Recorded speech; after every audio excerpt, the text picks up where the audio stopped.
Hello and welcome to the Ocean News Podcast, an audio series where we dive deep into the latest and greatest from the oceanographic newsroom. I'm Ben Hartley, social media manager, and for once I've switched seats with our community editor, Rob Hutchins, as we explore his favourite news stories of the week. Rob, how are you?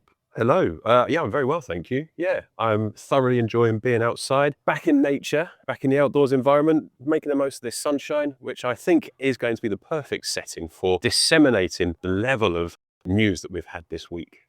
Absolutely, completely agree. So, jumping straight into it, Yeah. Rob, what would you say is the biggest news story of the week?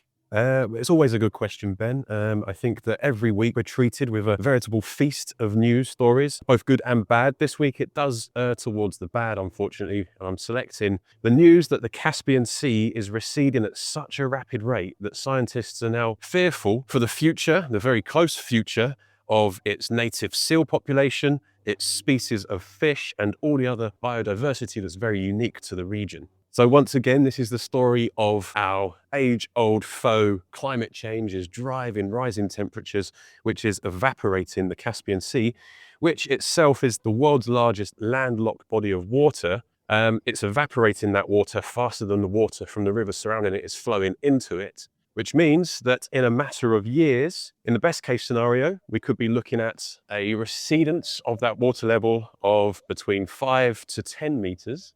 And at the worst case scenario, we could be looking at something as much as 21 meters of shrinkage in water levels by the year 2100.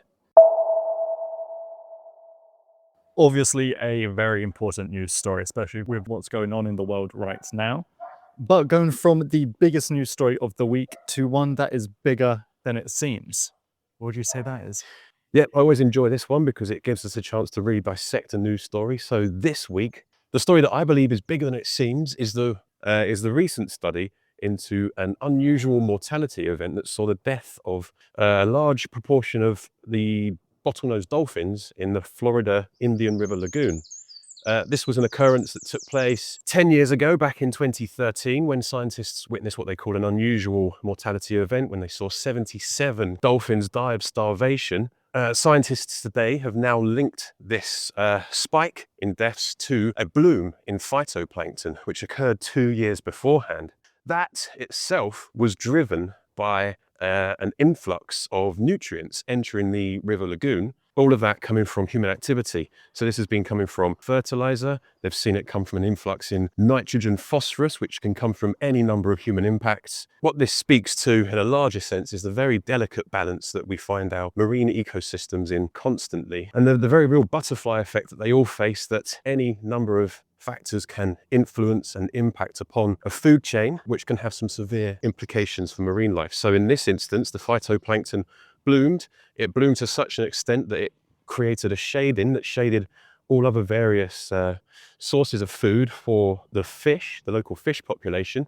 So the fish were then driven to start eating different food sources themselves. The bottlenose dolphins were then forced to switch their own diets because of the shift in food web. So they started eating fish that were less dense in nutrients. As a result, they found that these dolphins were forced to eat more, but the actual source, the supply of these fish, it just wasn't up to the usual levels that they needed to maintain their optimum levels of nutrition. So they ended up severely malnourished. And actually, the 77 deaths that were caused, this was around about 8% of the bottlenose dolphin population in the Florida Indian River Lagoon, which is no small number when you look at the vulnerability of this species and the conservation status of them. So this is a story of many, many levels. I guess the findings from this can go on to inform how the federal government can start to treat the water in the area, and the steps they can take to improve water quality and to regrow the seagrasses there and the nutrients.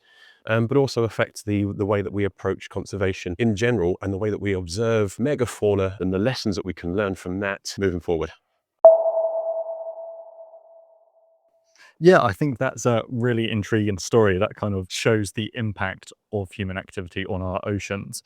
But speaking about intriguing, What would you say is the most intriguing story of the week? Very good question. This is a study relating to sea urchins, long-spined sea urchins to be precise, which it was once presumed were the favourite snack of large reef fish such as blue grouper and pink snapper over in the southern Great Reef. But it turns out scientists have found, by analysing the stomach contents of said species of fish, they're actually not eating these sea urchins at all, leaving these sea urchins to absolutely decimate swathes of the seabed, eating up all of the seagrasses and the seaweeds and leaving behind what they call barrens, so areas of just desolate areas without any nutrients or any ecological functions going on whatsoever, which is a major crisis when you look at the very finely balanced ecosystem that is the barrier reef ecosystem itself.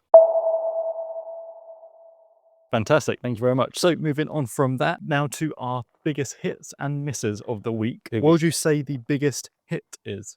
Yes, biggest hit and biggest miss. They both come from the same area. They both come from New Zealand. So the biggest miss, let's start with the biggest miss. Okay. So the biggest miss is the recent report that has just been announced that New Zealand's environment is in a pretty poor state. They're seeing a rapid decline of its native species. The CEO of WWF New Zealand has called this a code red for nature. And this is a real point of alarm, a cause for concern for the government, for conservationists, for environmental campaigners, that things in New Zealand as they stand are looking pretty bad. On the flip side, however, the biggest hit to come out of New Zealand is that New Zealand is now taking part in one of the world's largest and most ambitious island ocean conservation programs.